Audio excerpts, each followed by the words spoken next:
Are you looking for an experience that will grow your teenagers' faith, increase their leadership skills, and teach them the discernment to engage with the world all around them, all while taking them on the adventure of a lifetime? I mean, who isn't looking for that? If your teenager loves fun, adventure, and wants to grow in their faith and leadership this summer, then send them to Excel's Summer Leadership Camp. Excel's Summer Leadership Camp is a 12-day experience for passionate young leaders looking to discover God's truth, to discern wisely, and live wholeheartedly. Your teenager will embark on a transformative journey in the Blue Ridge Mountains, where they'll build lasting friendships in the context of community, embark on thrilling adventures like camping, rock climbing, whitewater rafting, and they will receive expert training and certifications in categories like CPR and wilderness first aid.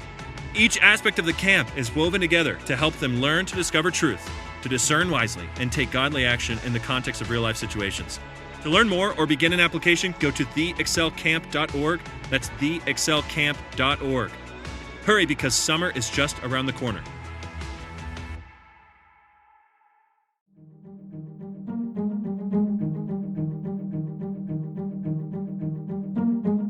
Hey everybody, welcome back to the Reclamation Podcast, where our goal is to help you reclaim good practices for following Jesus.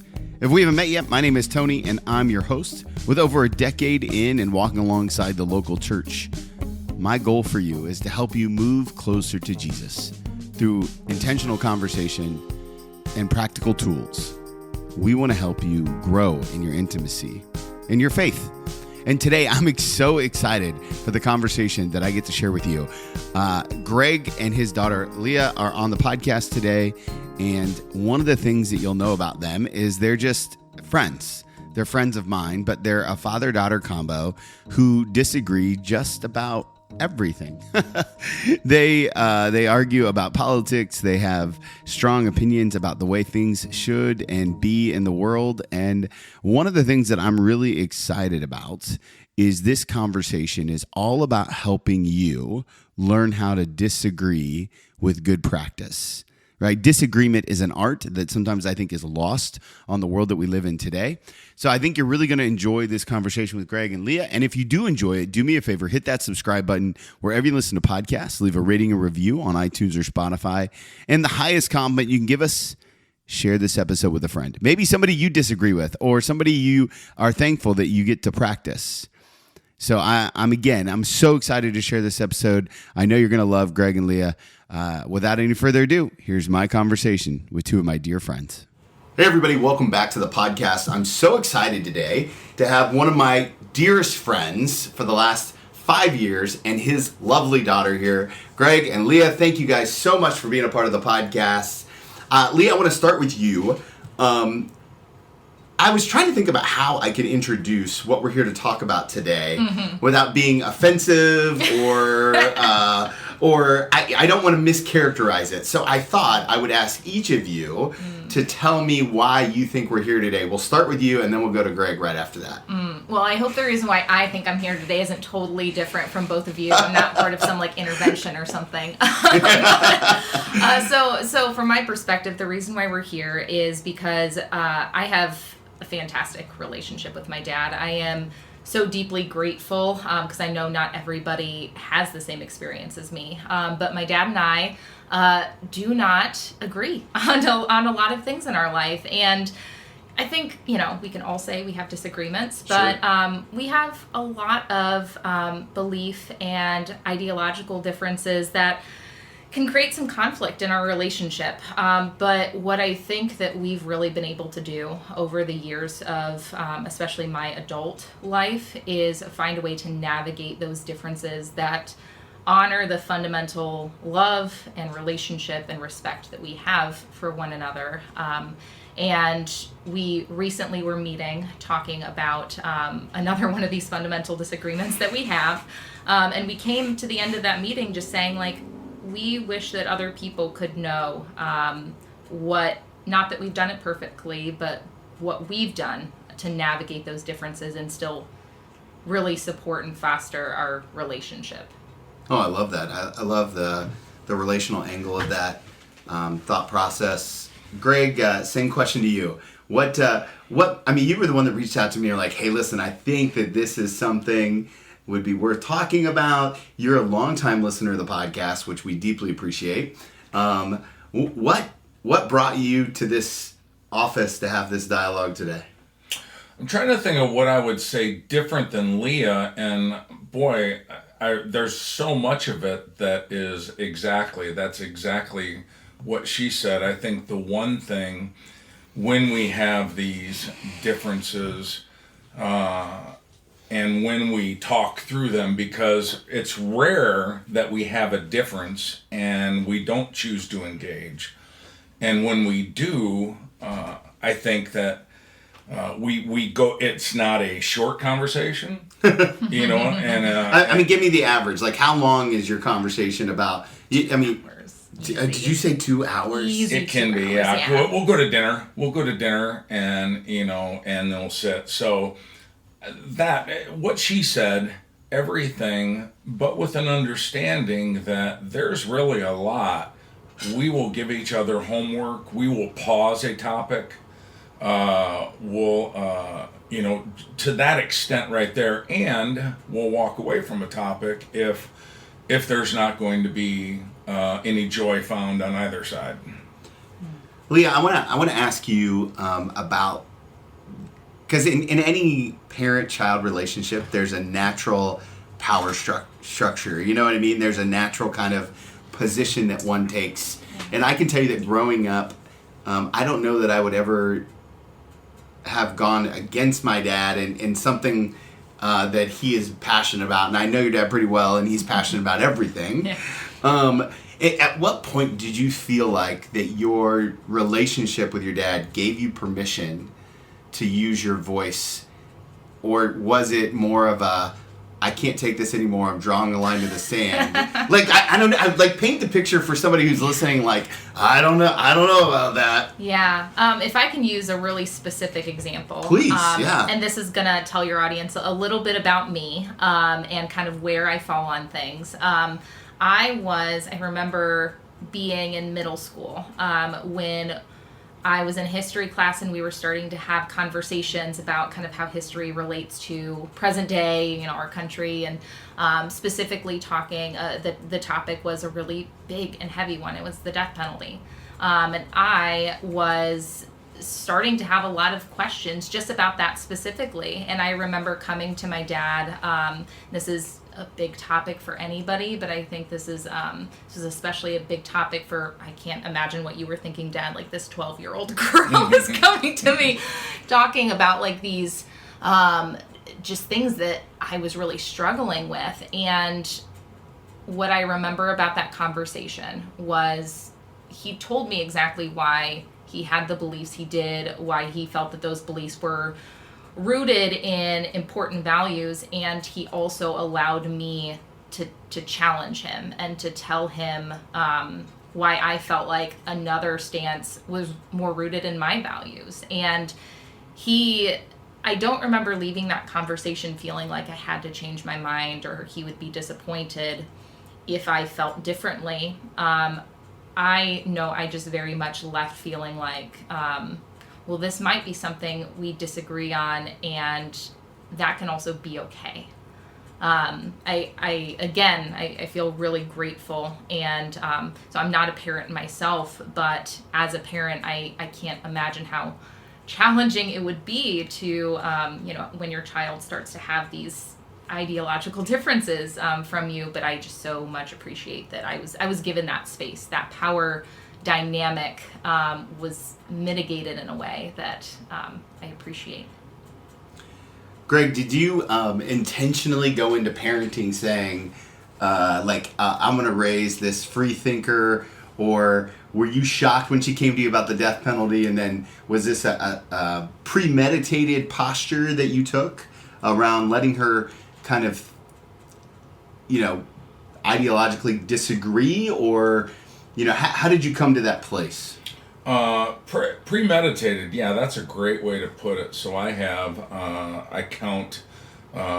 tell you how sensitive the topic of the death penalty she brought up. My brother was murdered, and at one time the gentleman that murdered him was on death row. So that tells you, how deeply rooted the topic was. But a premeditation came from, she has an older sister, it's 4 years older, and an older cousin that I count really as my son, He's the son of my brother that was murdered. And so I had been through it with them, two completely different personalities. And when I went through very similar type conversations with especially my nephew, I found that was the way that he continued to engage. The conversation wouldn't stop dead. It wouldn't be, there would be nothing that was, I'm trying to think of a word in my head and that's not coming to my head. But anyway, so it was premeditated, really. And she always made it easy because there was tons of intelligence behind it. There was a lot of curiosity. I think she would ask me as if, hey, you might be able to present some information to me. I'm thinking this about the death penalty.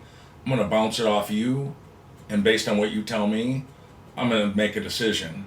You might not change my mind, but I'm going to factor in what you say. I really like that curiosity word. Sorry to jump in, but I love that you just use the word curiosity, because I think that's so important in this conversation. Yeah, do you think that an entrenched position, and either one of you, do you think an entrenched position kills curiosity? I'm thinking about my own kids, and I'm wondering if I would describe them as curious. Do you find that to be a natural position that you take, Leah, or is this like something that was developed in you through the schools or through your parents, or what are your thoughts on how to develop safe curiosity? So I'll start by saying that, in my previous job, I was a therapist, and curiosity was my best friend in a therapist role. That was one of the greatest tools that I had at my disposal, and that I would encourage the clients that I worked with to use curiosity. And I don't know that I can say exactly where it came from, although I just felt like I had a lot of opportunities. I will say one place that that was deeply rooted in for me was the church that I grew up in. I was, again, able to ask questions, and sometimes those questions even led me to feeling differently about things that challenged me in my faith, challenged me as a person. But as far as whether or not entrenched beliefs can really challenge curiosity, or can make that more difficult, I think that when we're not willing to consider that the belief that we hold is not a universal truth for everybody, or is not the universal experience of everybody, we're really missing out on an opportunity to be curious. I think it's possible to hold on to inherent, deeply held beliefs. I think we kind of need to hold fulfilling lives, but I think it's possible to hold on to those beliefs while still being willing to acknowledge and admit that that may be very well my reality and not the reality of somebody else who lives in that world, and that can be okay. I think of a couple different examples. The death penalty conversation being one. I found that the questions that she asked, she actually considered my answers. She asked good questions. I remember in high school when she was in debate, and I remember a frustration where she did not feel heard. Mm-hmm. And I went right straight to, in fact, I still have her, the teacher has become one of my very first clients and a very good friend. Very different perspective than what both of us had at the time. She didn't feel like she was being heard. That was unacceptable. Immediately set up an appointment. I give the teacher a ton of credit because she heard it, and she said, oh, holy smokes, that's the last thing I want taking place in here. I'm going to revamp the way that I do things to hear that. So, and then I think of also one thing that I think we do a good job of. I bet you there's still some things that we remain entrenched in, but we do a good job of trying to gain the other person's perspective. She challenged me to watch a documentary one time, 13, right? Yes, 13. And I sat down and took 2 pages of notes. because I knew that she was going to want to talk about it. And when it all came down, I had some questions for her. I had some points of disagreement for her. But the last thing, the thing I carry with me is I understand now why she feels the way that she does. And I didn't turn and buy into all, I said, boy, I think they did a poor job of speaking this, or I challenge that fact that they gave there. I challenge it, the source of it. So I still remained, believing what I believed, but I had a perspective, and I enjoyed the documentary, so it was a good source. And that's kind of a common thread. We try to bring up good sources that each other can look at. And try to take each other's, be willing to see where each other's perspective might have come from, too. I think that's important. I'd like to talk a little about the rest of the family for just a second. Because there's probably somebody who's on a treadmill right now or on the elliptical, and they're like, listen, I can't handle that kind of disagreement. I can't be at Thanksgiving dinner when Greg and Leah just start going at it at the table. How do you manage, because I'm sure that not everyone in your family is as open to disagreement or conflict as you both seem to be. How do you manage the tension that, knowing that you guys couldn't be any more polar opposites ideologically, it impacts the rest of the family? Do you want to take that first? Yeah, well, so our backdrop, every conversation has a backdrop, just like everybody has a constant tape playing in their head. It's the mood music that, for your life, or whatever, that tape just plays in your head. I think that backdrop remains with us, and if the passion, if the anger or the frustration or something that is of disbelief, if she says something or I say something that we're like, I can't believe you think that, if that right there, it doesn't lack that passion. We don't hold back, but that backdrop of, I enjoy doing life with her so much. I think that we've been so helpful to each other, she's called me for almost every major decision that she's made in her life.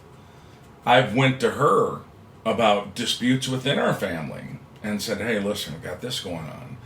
So that value, I think we make so many deposits into each other's emotional bank account, that when a large withdrawal, a angry exchange, what the hell are you, where'd you learn that? One of those things, that may make a withdrawal, but there's still easily a ton of emotional equity in each other's count. Yeah, that makes me think of, are you familiar with Brene Brown? Oh, yeah. Her marble jar analogy of relationships aren't built upon one or two events, and we don't create vulnerability and trust within relationships by one or two things. It's like a marble jar that over time, these small deposits are made, and sometimes withdrawals are made too, and sometimes those are big withdrawals, but the purpose of building that trust in a relationship is that, over time there's enough of those small, not so small sometimes, events that have created an environment that can cushion that. I think we both feel too. There's been points, I can remember one point with me, and I can remember at least one point with you where the bank account has come close. Where it's come close to that check bouncing. And I think of the overwhelming effort that we both made to hurry up and get some equity back into that. There was a feeling, if you could read a text exchange that we had, I want to say it was like 4 years ago, you would swear that we probably never were going to talk to each other again the rest of our lives. I mean, it was we have a habit now of pulling anything off social media so that other people can't chime in, and then just have the conversation. And I remember that one being as heated a debate as we ever had. And we both woke up the next day knowing it went too far. And instead of trying to continue to further, reestablish that I was right or she was right, it immediately went back into, okay, let's get into some triage here. What in the world happened last night? We need to fix that first and foremost. Yeah, let's drill down on that, because I think that there's probably somebody who's listening who's taken it too far, online or in person. Mm-hmm. How do you put marbles back in the jar? How do you refill the bank account? What do you guys have, like a, is there like a 5-step process? Is there a beverage that's served? Is there, what do you do to heal when it hurts? Well, I think first and foremost, the thing that we've learned to do is to be physically with each other. And I understand that isn't always possible huge. For people. That's huge. It is huge. When it's able to be done, when you can physically be with that person, that is so important, to not just take it offline, but take it off of text and even take it off of a phone call, because you miss so much when you're just texting. And I know both of us have been guilty of taking what somebody said a different way than what they meant it, because we didn't have all the context. Look at that face. How long could you stay mad at that? How long could you stay mad at that? That's my whole...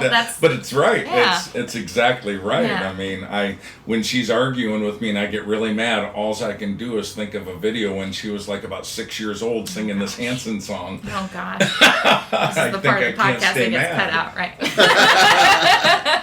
But she hit the nail on the head. Yeah. I mean, well, and I would also say too, we meet in person and we don't start at the heart of the argument. We don't pick up where we left off in terms of that heated space. It's not like okay, we're going to pick up with this later.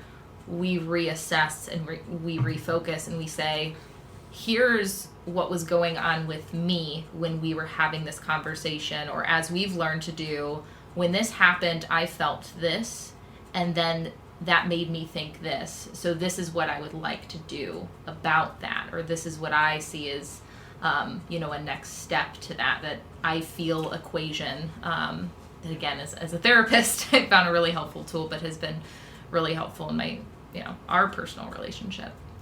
So the reality is that it's not just you guys who are getting in these arguments. You're both married, and I would assume, I know in Greg's case, because we're close enough, but Leah, I would assume that your husband aligns with you for the most part, sure, politically and ideally. Whenever I disagree with someone, I will go home and tell my wife how much I feel about that person, right? And it happens to me at work sometimes. It certainly happened to me. I serve on enough boards that those are just real, those are healthy relationship tendencies. You go home, you unload all your frustration to your spouse. In this case, your family, and you guys do the healing one-on-one. I'm assuming you don't bring your spouses in tow. How do you prevent poisoning the well that is in the relationship from your husband and you, Greg, from your wife? Like, how do you prevent ruining future family gatherings because you've now just let out what a ridiculous position the other person has? I just try to get in an argument with her husband and do I know you do. That's true. That is facts right there. He doesn't discriminate who he I've had, yeah. Friends, just in case you're wondering who the instigator in this discussion is. I tell you, so I'll pick on her husband for a minute. The overarching, I feel like the difference that we had, I can think of one conversation, and he did an incredible job of giving me perspective quickly from where he was. But, and I still stayed I didn't compromise what I thought. He didn't compromise what he thought. But I immediately gained some perspective. And when the conversation was over, I told him I loved him. Mm-hmm. And he didn't reply back. And I think it's one of the this was a while back ago. This was, either you guys weren't married yet or just newly married. And he saw me in person. And I told him I loved him before, and he told me, he says, he says, you're the first guy in a long time that's told me that he loves me. And I said, you're the first guy that I've told I love that hadn't answered me back. And he said, well, I want you to know I love you too. Mm-hmm. And so when you have that backdrop of, he's someone who, him and I have had she obviously is not torpedoing me too bad, because he's told me on occasion recently, he said, I think you're the best dad in the world. Mm. So I'm sure that steam gets let off, and the decompression does take place, with, I'm sure she hangs up the phone and say, some days I just want to strangle him, but I don't get violent with it. Some days there's that. So are you intentional on how you messaged Stacy? This episode is brought to you by Peacock. The new Peacock original documentary, Matthew Perry, A Hollywood Tragedy, dives deep into the beloved actor's rise to fame and his tragic death. 5 people, including Perry's personal assistant, 2 medical doctors, and an alleged Hollywood drug dealer known as the Ketamine Queen, were charged with conspiracy to illegally provide Perry with the ketamine. Explore the details of the case in this heartbreaking special, streaming now only on Peacock. Give me an example. I want to understand that question better. Yeah, so do you, after you get off a tough conversation with Leah, do you go to your wife and say, I just don't know what's wrong with that girl? Or, it's cool. I mean, how do you protect her, right? Right. No, so here's the great thing, and Ryan has to be somewhat like this, I gather. She can speak to it. As soon as I hang up, Stacy has a great relationship with both of us. So she immediately wants to hear. I don't even have to go to her. As soon as she hears the conversation over, so tell me what was said, how did it land, how did she hear it, what did you hear her say? All of these things here, to where she's really, I don't even know that I get a chance to go sideways and start, saying, oh my gosh, she drives me crazy. And if I do, it generally gets interrupted with, well, tell me exactly what was said, all that right there. There's a curiosity and a care and concern for the family part of it right there. So I always and that probably brings the temperature down a little bit.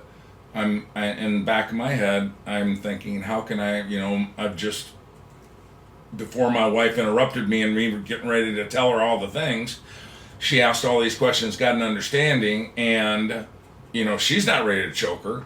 So how in the world can I be ready to choke her, I think that my husband is also very similar to that, and that he wants to know what the conversation looked like from both sides. I think one thing I would add to what my dad said is that we both know and respect the setting too. In terms of, how does this not translate into other family relationships? There are times where, like he had said before, where we will pause on conversations because either we know we're getting ready to, be in this big space of family, or we know that there are certain conversations, like there are certain conversations that we know just aren't going to be best had over Thanksgiving dinner. Sure. The space feels really important because at the end of the day, the respect that we have for each other outweighs any difference. And I had mentioned, before we started this, that if there were any takeaways that people take away from this, I hope that it's this. And I hope it's that people realize that the divisiveness that we exist in this culture is driven much more by disrespect than it is by difference of opinion. We think of divisiveness as being driven by the differences that we have, and that because we don't think or feel or see things the same way, that we cannot come together. But my relationship with my dad has shown me that we very much continue to not agree on things, and there's not divisiveness in the relationship because we have a fundamental respect for each other. Yeah, we don't have these conversations in front of other people. It isn't a Thanksgiving. I know that's a big family gathering, but we don't have them there. We have them in more ideal places to where we think we can get some resolution. But I think one of the things, and I can speak for me and she can chime in on this, I know I need her. I know I need her because there's things that only she can help me through, whether it's, hey, I've got to bounce something off you about your brother, or I need to bounce something off you about this right here. I know that I can't be hypocritical, and I have to try to understand her perspective. I have to, and if that's the best I can get, then I'm going to leave it at that, and that I have this perspective, but I know I'm going to need her, and there's no way I could do anything to where if I can't pick up the phone to call her for something, I don't need an underlying thread, an underlying feeling of, boy, we didn't leave it in a good space last time. It's the best example of not going to bed mad. It's the best example. It really is. Let's probably just leave it at that. Hey guys, just pausing this conversation to remind you to subscribe to the new Spirit and Truth Substack. Substack is kind of an email bloggy kind of thing, and every single week, actually twice a week, we put out content that we think will help leaders grow a spirit-led life. So it's about leadership, but it's about Holy Spirit-led leadership. So if you're a leader, whether that be in the local church, your family, or your business, I know that you're going to love and appreciate the Spirit and Truth Substack newsletter. For more information and to subscribe, you can go to spiritandtruth.substack.com. Now, let's finish up this conversation with Greg and Leah. I am curious, because I think you painted a very romantic picture of disagreement, of civil disagreement. You know, and you want me to get that text thread out? Yeah, I'll show you. It's not so pretty. Well, I mean, it's beautiful, right? And I have 3 kids, and I want this kind of space for them. Yeah. What's the first step with adults, right? And obviously, and maybe it's the first step really as a kid, but let's just say that it's not with a kid. It's just with a stranger, right? Like other people in your life. What's the first step in dialing in on disagreement with respect? Let me say one thing on that. Let me say one thing, and then I'm going to just short answer, believe it or not, coming from me. But I want to kind of couch, I want to see what she has to say about that, because it's a direct answer to what you're going to say, what you just asked. I think the key is you have to get it to a head. You have to get it to a place to where where it's understood. This is a disagreement right here. We've got to get it to a head. So there's an effort to get it to that point so that we can be over the hump and kind of start seeing the down. There's no passive to your aggressive. Yeah, no, there's not. We want to get it to that place right there. Rarely do we engage to where we only go halfway. Rarely do we engage. So you would say that the first step in showing respect is agreeing that we're going to go all the way once we start. Yeah. And I would even I might even reframe that to say I think the first step to respect is to say to call it what it is. Like what you said, to acknowledge there's disagreement here. And for us, our limits, our boundaries are going to be different from what other people's limits and boundaries are. So I think in having a disagreement with somebody, whether it's somebody that you're very close to, somebody that you wish to be close to, or somebody that, you've just met, acknowledging it for what it is. This is something that we disagree on for, we don't even need to go through X, Y, and Z reason. This is just something we disagree on. And getting really clear about what does that mean for us in this relationship?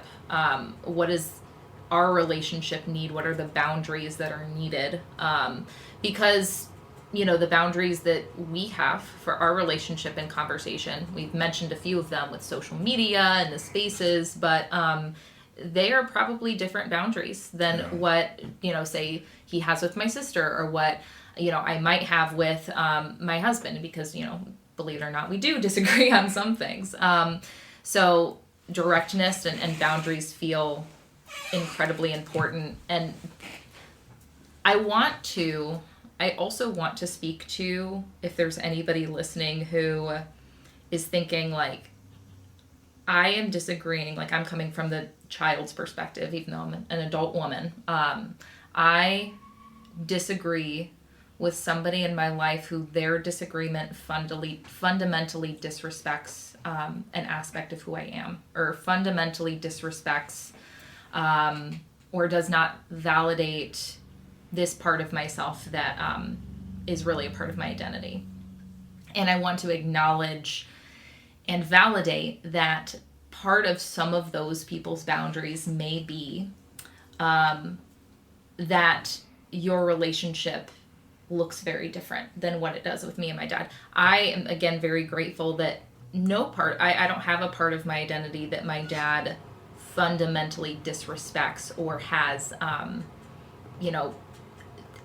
those vitriolic feelings towards. We disagree on beliefs, but he loves and respects all parts of who I am. If that weren't the case, this relationship couldn't be what it is. Mm-hmm. And so this isn't a plea, for people to, just forget, all the differences you have with this person who has maybe called you horrible things or has maybe really disrespected aspects of who you are because they disagree with it. Just love them. We've certainly had respect. There hasn't been we've gotten high volume, mm-hmm. highly irate with each other. There hasn't been any name callings. Yeah. And there's been, and we have enough respect for each other. I can think of a topic that we let dangle, and it wasn't, nobody failed. It was just, we simply haven't gotten back to it.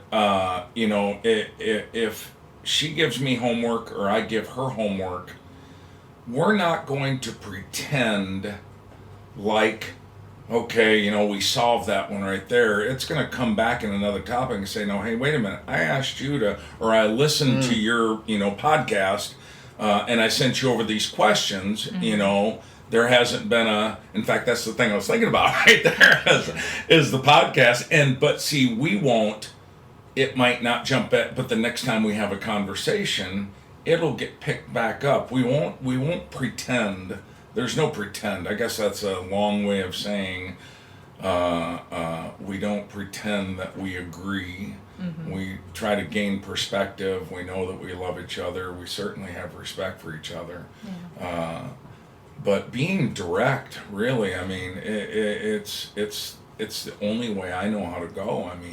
Being direct, being honest, bringing it to a head, not playing pretend on anything. Those are the things that have helped us get through. I can't imagine how, if none of those things were not cemented in our foundation, that we'd be nearly as close as we are. Yeah.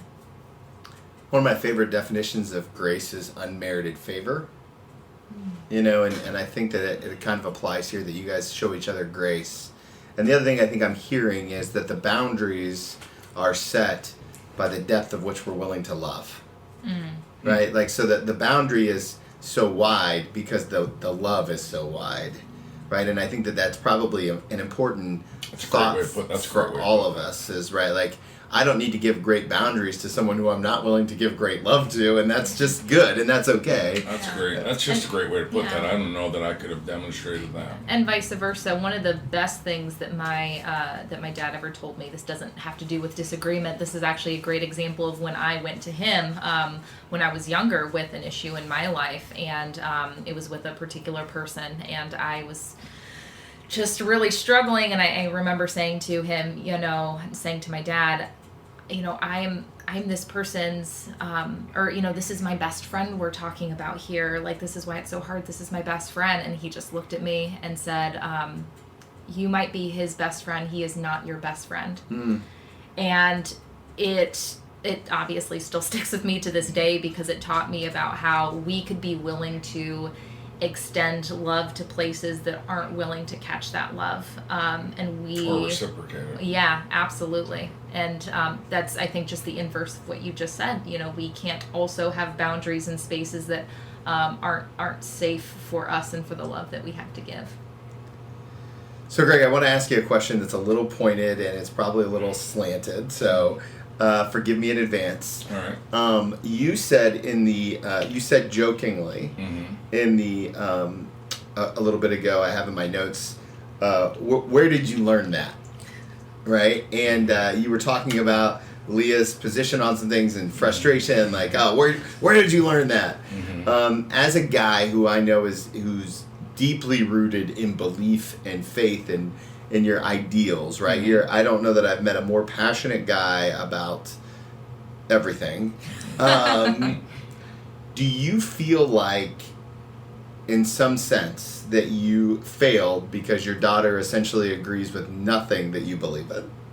Oh no, not at all. Because and how do you wrestle with that? Yeah, and well, the failure would be defined by not having the relationship that we have right now. In my mind, it's difficult sometimes. It isn't for the faint of heart. We sit and smile and talk about it right now as if we have some answers that other people don't have. A lot of it we make up as we go along. I mean, there really is. I mean, I can't say it enough. This is a mutual appreciation podcast right here. But if anybody would be privy to some of the exchanges that we've had, I mean, it's been to get it to a head, maybe even past that right there, but the respect was never lost, no matter how angry, and I never left without trying to figure out where does she get that? And I'll ask sometimes, where are you, like the podcast we just talked about.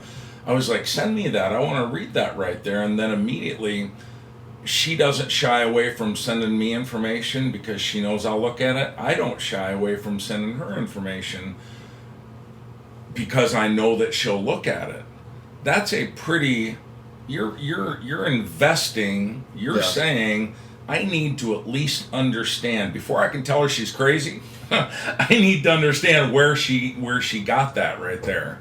And I was telling her about this when it was going on, when Black Lives Matter really came out. I desperately wanted, and racial tension was as thick as you could imagine. And I immediately wanted to go to African American people in our community, people that I associated with, from inner city youth guys that I played basketball with, to successful business people in Centerville, to a mom that here in Centerville, all that I had relationship with, and to ask them, tell me what you tell me, and I didn't shy away from telling them the points I disagree. I didn't just go to placate them, and I didn't go to just say, hey, look at all these African American friends I have that I get along so good with. They got a chance to hear the things that I disagreed with, and I don't know that I won them over, but they understood, and they certainly helped me understand. Those are valued relationships today. The kid from the inner city that plays basketball, just texted me a picture of his daughter, and he's moved away to Cleveland and hasn't lived here for probably 3 years. Yeah. I think that if another trap that a lot of people can get stuck in, especially when you have really deeply rooted beliefs about things, is the trap of only having people around you who agree with those things. I think that we do ourselves a disservice when we don't choose to be in relationship with people who have diversity in thought, diversity in race, diversity in ethnic background, cultural background, religious background. I think that we do ourselves a disservice when we don't have that circle of relationships that reflect other worldviews, because I think it makes it a lot harder for us to have that curiosity, to be able to develop, and just like what you were just saying, Dad, acknowledge the fact that there are people that live really different lives and have different perspectives than what we have that we could never have. You could never have the same perspective of any of those people that you just mentioned until you heard it from them. And what was important about that was the relationship, that you already had a relationship with all of those people. But we really do ourselves a disservice when our circle looks exactly like us, and talks and sounds exactly like us. I think our circle observes us too. The respect goes so far that I won't say names, but you'll know who she is when I'm talking about, has observed us talking on social media. And I've actually engaged her a couple times. I have so much respect for Leah that I would continue to have it. I didn't have her phone number to text her, number one. But, Praise the Lord. I had so much respect for her that, and the one thing, she actually agreed that I taught her something. And on the flip side, I don't know if she taught me anything, but I certainly understood her perspective. When you have that kind of respect for someone, the teacher that became one of my first clients that Sure. gave her, said to me one time, I buy her lunch just because she's been such a great friend of mine. We'll go out to lunch, and I always tell her it's on me. I mean, you contribute way more to this relationship than I do. And she says, boy, it's got to drive you crazy that you and your daughter ideologically disagree on so many things. And I said, it does. I mean, you wish there was more agreement. And she says, but I see how you guys do it. And, that's the way to handle it right there. So there's a lot of affirming, I guess is the word I'm looking for. Love. There's a lot of love. Yeah. I think that's good. Okay, so I have one more question to ask you guys. But before I ask it, if one of my listeners wanted to connect with either one of you to maybe ask maybe something specific, or to get your wisdom, or to get your tips, where's the best place to find you on the internet? Leah? The best place to find me, so I'm going to give two, because my Facebook is largely private because of the work that I do. Sure. They could search for me. My name is Leah Marie, Leah, Marie spelled the way that you might imagine it spelled. I'm happy to answer questions there, but I'm also really more so happy to give an email that people can reach out to. My email is something that I don't know if you want to put in the show notes. Yeah, or you just and want me we'll to put say that now? in the link in the Okay. show notes. We'll put it Yeah. in the show note. Yeah. Why don't you say it now, just in case somebody's Yeah. driving and they're just going to voice text it right now. Absolutely, yeah. So my email is my first and maiden name, LEAHF, as in Frank, AY, 88 @gmail.com. Great. Awesome. She disappoints me because she doesn't do the phonetic alphabet. Right? Well, I know. What would it be for F? Foxtrot? Foxtrot. Oh, okay. Yeah, Foxtrot. Greg, best place for people to find you on the interwebs? Facebook. My Facebook is not private.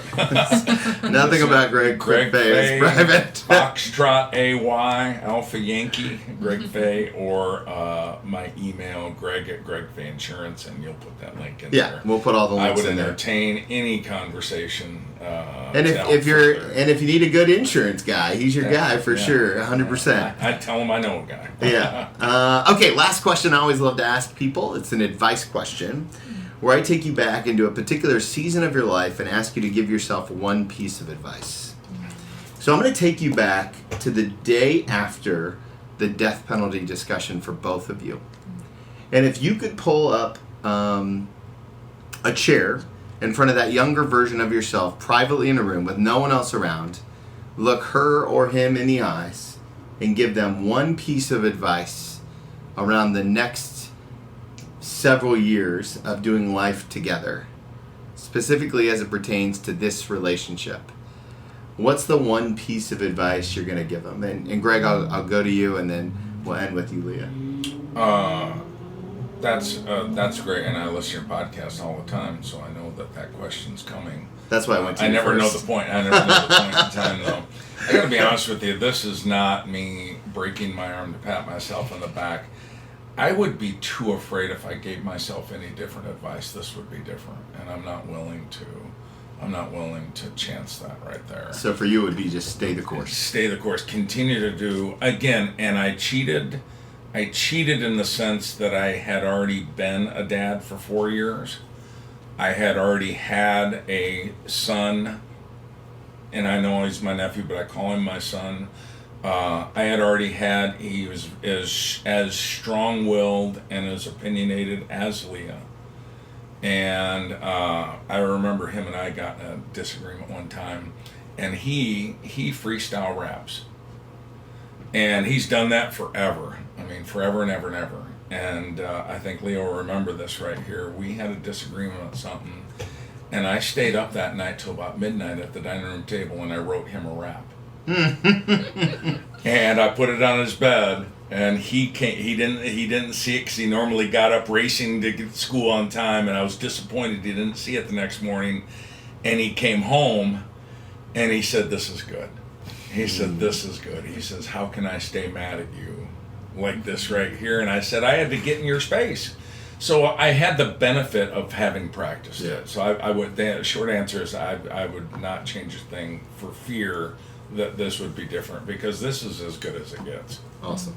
Mm-hmm. Leah, what about you? What are you telling that young lady? Man, that's such a good question. You know, I would really want her to know that, because at this point that young lady has not made a lot of the changes that I will then, go on to make in my life. And I would just want her to know that all of those changes that will develop, whatever they look like, whatever new things that she learns about the world, you have a safe space. And I would want her to know, and I believe that my dad and family would affirm this, that your largeness and all of your ideas and your largeness of things that make you feel so different from your family or from other people are what make you incredibly loved and unique and beautiful. And I'm glad that I was raised in a family that affirmed that my differences were some of the best things about me. And I would just want that girl to know that that's true, and that you live in a space where that's okay and that's safe. So good. Thank you both for the vulnerability, for the generosity, for the opportunity to have this important dialogue. And I think, listeners, I think that if you're hearing this, maybe think about one person in your life where you can close the gap respectfully and respectfully disagree. I think it's a gift that we can give and a skill we can sharpen in all of us. So thank you, guys. I told you guys, what a rich conversation with these two. I love the way they talk about the relationship first. I think that's where all disagreement needs to start, is with the importance of the relationship. Unconditional love does wondrous things for helping us grow in disagreement. Friends, I'm thankful for each and every one of you. I'm thankful that we can have these kind of conversations, the real ones, the honest ones. Do me a favor, hit that subscribe button wherever you listen to podcasts. Leave a rating or review on iTunes or Spotify. And as always, the highest compliment you can give us, share this episode with a friend. Thankful for you guys. And remember, if you want to follow Jesus, you must be willing to move.